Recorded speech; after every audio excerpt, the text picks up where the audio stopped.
Today, we encourage you to reflect on the Great War, what it meant 100 years ago, and what it means today, and how important it is to remember.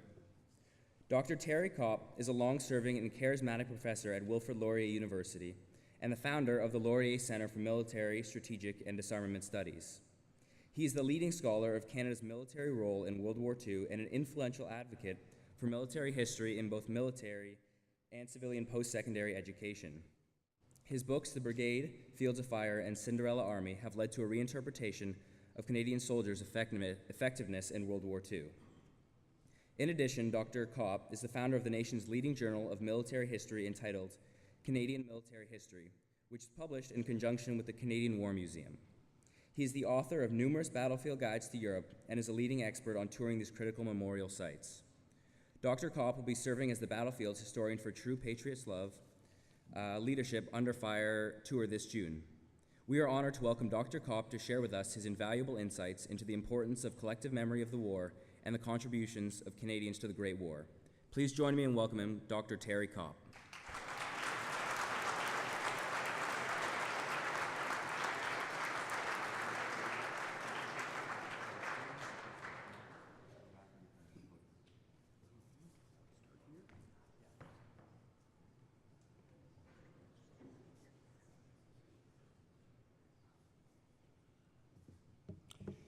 Well, good morning. It's a pleasure to be here with you and to share a few thoughts with you. I became involved in military history many years ago, almost by accident, but in the years that followed, it was my engagement with veterans, my discussions with them, my sense that it was important to tell their story and to try and understand their experiences that led me to stick to the field of military history, first focusing on the Second World War battles, especially in Normandy and in the Netherlands, but in later years upon the First World War, which is the subject we're going to reflect upon today. The overhead shot up ahead is intended to make you pause for just a moment, if you can see closely enough, and think about these young people marching off to war, in this case in 1915. They are young. The average age of the recruits in the 1st Canadian Expeditionary Force, which became the Canadian Division in 1915, was 21, but that includes then large numbers of 18-year-olds, not much older than the senior class here at UCC. And indeed, we know that very large numbers of recent graduates of UCC were part of the 1st Canadian contingent, and were attracted, for example, to the formation of that very unique battalion, the Princess Patricia's Canadian Light Infantry, which was supposed to be formed out of veterans of the British Army who volunteered to go overseas quickly in the course of the fall of 1914, because in those days everyone thought the war would be over before Christmas, and there was a desperate desire to get involved in the war. Much of that attitude had disappeared by the time the 1st Canadian Division set sail from Quebec City in the fall of 1914, because, as you will recall, the origins of the war began very suddenly in the last days of July 1914. Indeed, it's important to remember that if you'd asked people in the summer of 1914, they would have said relations between the European powers have never been better, that there is no basis for the possibility of a war. But the assassination of the Austrian Archduke on the 28th of June 1914, and then the crisis that developed all through July, led suddenly to the point where Britain was at war, and in those days that meant Canada was automatically at war. But it also meant that it was up to Canadians to decide what being at war meant. Did it mean volunteering? How many volunteers? Did it mean conscription later in the war? Did it mean making money out of the war effort? All of those options were on the table. For young people, the options tended to circle in on the question of whether they would volunteer to serve or not. And these young men who are marching here are all volunteers, and they're going off to a war which by October, November 1914 is already, in a sense, a war quite unlike anyone had imagined. People thought in terms of a rapid war coming to a conclusion, fought between professional armies. The cavalry was supposed to be an important part of what was to take place. And instead, after the failure of the great German offensive to encircle Paris and destroy the French armies, we settled into the long, extended period of trench warfare that all of you are familiar with. The lines of trenches dug from the Swiss border all the way to the English Channel began to get deeper and more complex, and that was the world that Canadians began to enter into 100 years ago today. Indeed, 100 years ago today, the 1st Canadian Division is taking its turn in a series of trenches near the French city of Armentières and is trying to learn from counterpart British battalions exactly what the routine of trench life is like. The Princess Patricia's Canadian Light Infantry, however, have arrived in France almost 2 months before and have already been engaged in some serious battles, including a famous trench raid, which the Princess Pat's claim was the first of the First World War. They have already lost their commanding officer and their second in command to death or wounds, and they have, in fact, already, as early as March of 1915, in a series of minor skirmishes, lost about 25% of the strength of the battalion that actually sailed from Quebec in the fall of 1914. So no one is any longer under any illusions about the nature of the war. It is not a great adventure. It may be becoming a great crusade. Now, what do we mean by that? We mean that the invasion of neutral Belgium in the course of 1914 and the march on Paris was accompanied by a series of war atrocities which had led people to believe that the war was a struggle on a large-scale moral terms that mattered to everyone in the society.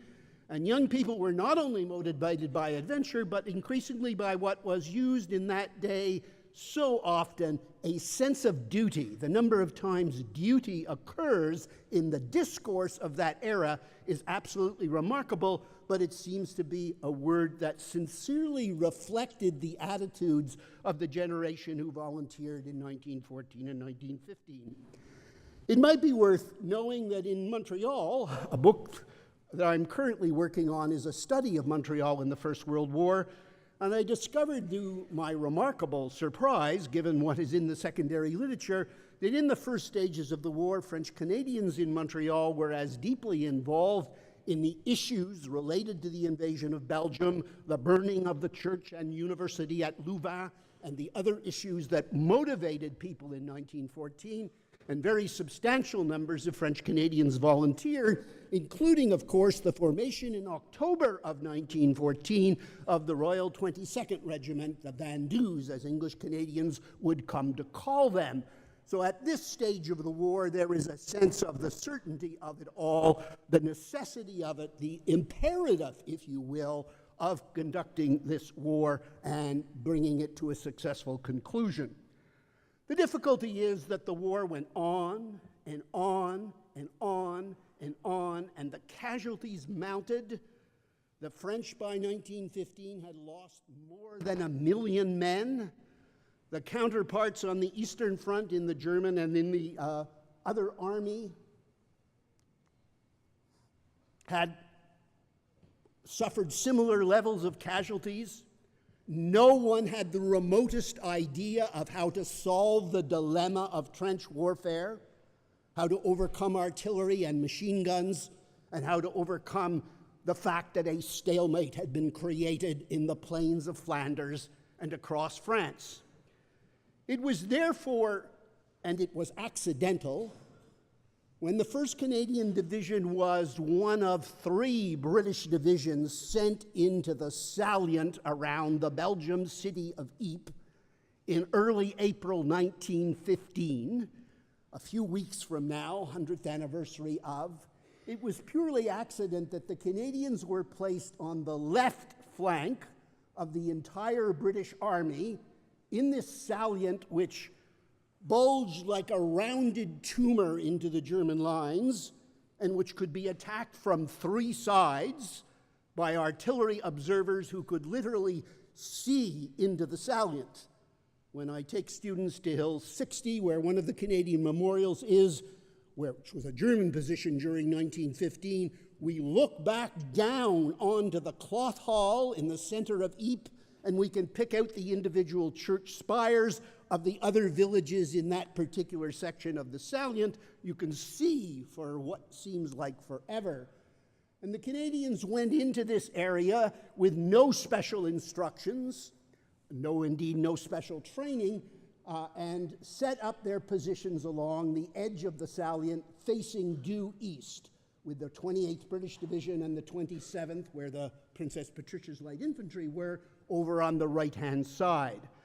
And as I'm sure you all know, the Germans, facing the question of the stalemate, listened to a scientist who would later win the Nobel Prize for Chemistry, an interesting kind of irony for Canadians, who suggested that the way to break the stalemate was to use gas, was to use chlorine gas, which the German chemical industry produced in very large quantities, and therefore it was a simple technical matter to take cylinders of chlorine gas, transport them to the Western Front, install them on the front line with a hose, a simple piece of rubber hose reaching out into the distance, and then wait for a favorable wind. Now, of course, if you're in the westerly wind belt, favorable winds going from east to west are not very common, so it was set up on the northern edge of the salient in the hope that when the wind turned to the north, it would be possible to use it. It so happened that on our left flank, immediately across a road, like 50 meters away, was a French Algerian division composed of both troops from France itself and from North Africa. Fortunately, there were several Canadian officers who spoke French, so it was possible to establish a little bit of liaison with them. But what happened on the morning of the afternoon of the 23rd of April, was the Germans released the chlorine gas, which is that green cloud that is represented on the left-hand side of the slide, and for the first time in the history of warfare, this device had been used. Both of the French divisions understandably panicked and withdrew in disorder, exposing the entire flank of the Canadian division back from the front line to St. Julien and then back further along the road. The story of those days is a story of individual courage, of small groups of men determined to not be overwhelmed. The 13th Battalion, the Black Watch from Montreal, was at the apex of the salient, and next to them were the 48th Highlanders from Toronto, two Scottish regiments. And both of them would find in the next 3 days that there was no order, there was no control, there was nothing what military calls command and control. There were simply small groups of men trying to prevent the whole salient from collapsing, because you don't have to be a military genius to understand that if the Germans are able to continue through, they will trap 1st Canadian Division and 28th British Division at a minimum and cut off the salient in a way that will force a mass surrender. The difficulty with all of this, of course, is that for the next 3 days, the 1st Canadian Division that went into battle with 18,000 men was to lose 6,000 of them in the course of 3 days. Now, the overwhelming majority of them were to survive the war. The death ratio, we always use casualties a little bit cautiously. About 1,000 were taken prisoner, many after having been gassed. About 1,000 were killed, and the balance of them were wounded, and in many cases were lucky to be out of the rest of the war. Now, I've used Ypres for a moment here to just say something about the experience of war. I guess we'll do it that way. Now I want to turn to the moment of what we do with that experience, because as you all know, when the war was over 4 long years later, the treaty that ended the war, which no doubt reflected what was possible in 1919, created a situation in Europe, or if you will, crystallized a situation in Europe, which we can trace directly to the outbreak of the Second World War in 1939, in the sense that the victory of 1918 was viewed by the Germans as an unfair achievement, as an incomplete victory.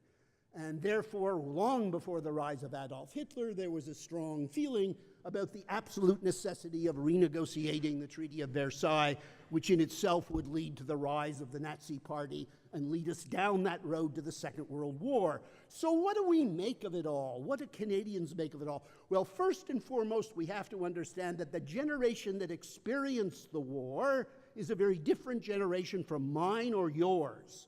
The generation that experienced the war saw what had happened in the fields of Flanders and in France as one of the great achievements of this gestating Canadian nation, which was coming into existence. And they, in the aftermath of the war, began to commemorate it or memorialize it, or to use the phrase that Jonathan Vance has used in his book, Death So Noble, to construct a memory of the war that served their needs and their purposes. And this particular memorial at Vancouver Corner in the Ypres Salient is for many people one of the most moving objects. I will be there in June with a group of Canadians, and I will gather them around at the foot of the monument and try and explain both the battle and the meaning of the brooding soldier, as he is inevitably called. But it's fundamental to understand that that memorial and the others are created by a generation who'd experienced both the loss and the sense of achievement that was part of the war. This is staying in the Ypres Salient. All of you have heard this poem. Probably it's been read to you many times.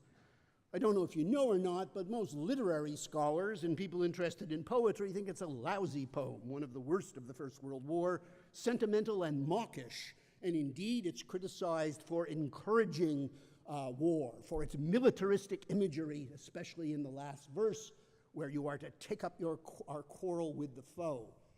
Again, historians should pay attention to reality and to context. John McCrae was a doctor. He was in a field station on the bank of the Ypres Canal all through the battle. A steady stream of casualties were coming to the station, which was literally dug into a canal bank in the mud.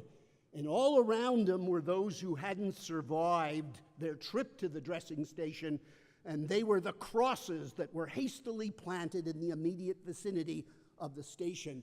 So this is a deep and profound expression of the fear and the agony that overwhelmed McCrae in the circumstances of the gas attack and of the enormous casualties that were inflicted on the young men that he associated with. If you do ever go to Essex Farm Dressing Station, everything is neat and tidy, and the cemetery itself, like all the cemeteries, is beautifully laid out with flowers and neatness, but it captures nothing of what McCrae experienced during the circumstances of the Battle of Ypres. So when we think about that poem and we think about the poppies blow between the crosses row on row, we really need to exercise our historical imagination. Staying in the Ypres Salient, this is the Menin Gate. The Menin Gate when it was opened. Again, if your family takes you there someday, the Menin Gate contains the names of all of those people who have no known grave in the area of the Ypres Salient during the entire 4 years of the war. And there are people from almost every ethnic group you can imagine, because of course, in the Battle of the Ypres Salient, the Lahore Division, which was based in India and what we would call India and Pakistan today, was next door to the Canadians. And there were people from all over the empires and commonwealths of the two countries, France and Great Britain. And here they're coming together on the Menin Gate. And I'm sure you know that every night at 8 o'clock, for every year since 1919, the last post is played at 8 o'clock at the Menin Gate, the only interruption being the 4 years of the Second World War. And it's a ceremony that is deeply moving, very simple. It's all over in 20 minutes. But for everyone who's there, it becomes a matter of very, very great concern. Newfoundland was, of course, not part of Canada in the First World War, but it became part in 1949, and in a sense, we have absorbed the Newfoundland experience into our own historical memory. This is the caribou at Beaumont-Hamel, the large caribou, where on the 1st of July 1916, the Royal Newfoundland Regiment, as it was to be, went over the front and suffered catastrophic casualties in a, again, fairly fruitless offense. And here, of course, is Vimy, pictured in 1936 when Vimy Ridge was unveiled in what was known as the pilgrimage, in which Canadian veterans and their families crossed the Atlantic and gathered at Vimy in order to try and monumentally dedicate something to the Canadian experience. Walter Allward, the designer of this incredible memorial, created a way of thinking about the war. The imagery is amazing, and it's very interesting because, again, it's about memory. One of the statues on the foot of the Vimy Ridge Memorial that is there today had to be reconstructed because in its original version, Walter Allward had the man breaking the sword also crushing a speared German helmet underfoot. And by 1936, that imagery was regarded as too militaristic, and he was told to take out the helmet, to break the sword, and have the idea that we were headed towards peace, which was a difficult thing to do in 1936 because Hitler had just occupied the Rhineland, and everyone's mind was on whether we were going to have to do this all over again. So the dedication of Vimy was about a whole bunch of questions that related back to the experience of the Canadian Corps in the First World War, but it was also about the ambiguous role of Canada, the future, and the question of what it was that Canadians would be called upon to do all over again. Now, over the years, I've worked closely with the Canadian Battlefields Foundation, an organization that was really set up to take university students to the battlefields. And we argued from the beginning that the reason that we do this is because two of the most important chapters in Canadian history occurred on the battlefields of Western Europe. Whether you're a pacifist, a militarist, somewhere in between, the reality is for Canadians, these experiences had a great deal to do with shaping who we were. What we've decided to try and do through the Canadian Battlefields Foundation and through the guidebooks and tours that I've conducted is not to tell students what happened and what it means, but to introduce students to the challenges that were faced by the generation that went to war in 1914-15 and again in 1939. And we use this on all of our memorials in Europe, of which there are now half a dozen plaques, which are trying to explain to Canadians what actually happened here. And we say they fought for the liberation of Europe and the hope of a better world, not the promise of a better world, not a guarantee of a better world, but simply the idea that something better might come out of a struggle against tyranny. And that's about the best that we can say and about the best message that we can bring forward to a generation that is following upon the generations that went through those two terrible wars. Thank you very much.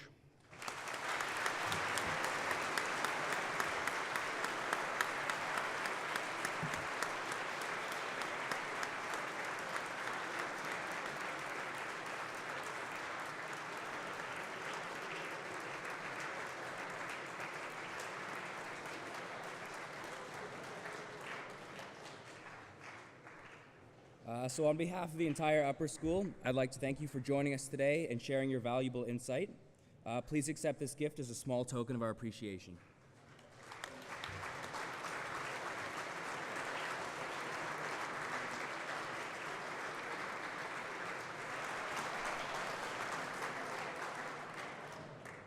Hi, everybody. Today, I'm incredibly fortunate to announce a truly unique opportunity provided to you by the generosity of John and Pattie Cleghorn and family. In June 2016, a dozen boys from this audience will be able to walk through the fields so clearly described by Dr. Copp and more memorialized by John McCrae, such as this field here, the Passchendaele New British Cemetery, wherein lies the body of Stanley Lorne Crowther, once so like you, an old boy of this college. He died in action on September 20th, 1917, at just 21 years old. Only 5 months after his older brother William, also a UCC graduate, was killed in action. And I often see you sitting beneath their names, which are etched in bronze in the front foyer. You're laughing with your members of your UCC brotherhood, and I imagine that they once did a very similar thing. So UCC, as you no doubt know, had 1,100 old boys, faculty and staff who served overseas in the Great War, and 178 young men who wore the same motto on their breast as you do did not return, such as this soldier, Charles William Davidson, who graduated from UCC in 1916 after 4 years at the college. He joined the Air Force as soon as he turned 18 and was shot down over enemy lines just a month before the armistice was signed in 1918. Students interested in learning more about World War I and about these men can apply to participate in an 8-day immersive tour of the battlefields of the Western Front. In the lead up to the trip, you will adopt a UCC Old Boy. You will learn about his life at the college, what took him to war, and understand the course of his service overseas. Your experience will culminate in a trip to his final battlefield and his gravesite. Our tour in 2016 will focus on World War I, with visits to the place where Canadians made their greatest sacrifices and their greatest marks. These places of horror and glory that you have read about in Year 2 history, the Somme, Bourlon Wood, are now to be experienced by you. The trip is available for any current FY and Year 2 student who have a passion for learning and connecting with the past. We will be running a contest to determine which students receive the opportunity to participate in the 2016 all-expenses-paid trip. More on that in a minute. For those of you in Year 1, don't despair. Thanks to the incredible generosity of the Cleghorn family, UCC will be offering similar trip experiences for the next 5 years. Our inaugural trip is planned for June 2016, immediately following exams. Students will also participate in a pre-trip weekend in April at Norville, where you will live like a soldier, building and sleeping in your own trench, much like they did in the cold April weather. Interested students, now no one's gonna go, right? Interested students must submit their contest entries by Monday, May 6th on the Haiku Battlefields page. Oops, whoopsie. After 100 years, I wonder if our collective memory of the war that was supposed to end all war fades. What will it mean for us if we forget what the war meant to families, to friends? What the death of Christopher Frank Trees and his classmates meant to this school that you now attend? We can read, we can certainly learn with our teachers, with our families, but with this trip we can also immerse ourselves so that this remembrance has a deeper, more lasting and more profound meaning to us, and that we may be able to pass that on to those we love. We want to connect you to this part of the history of this great school that you are proud to attend. We want to connect you to the glory of these men and so many others, but also to the absolute horror of this war. To select the most appropriate candidates for this immersion program, we will be running, as I mentioned, a contest open to all Year 2 and FY students.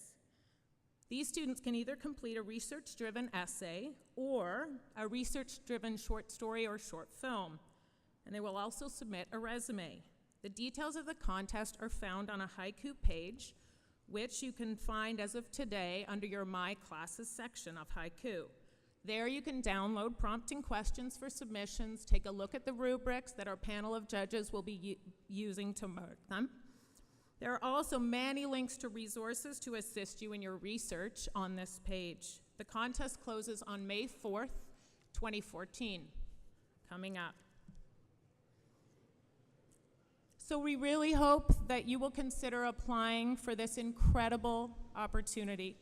We at the college, again, want to, from the bottom of our hearts, thank John and Pattie Cleghorn and family for allowing us to offer this incredible experience to you.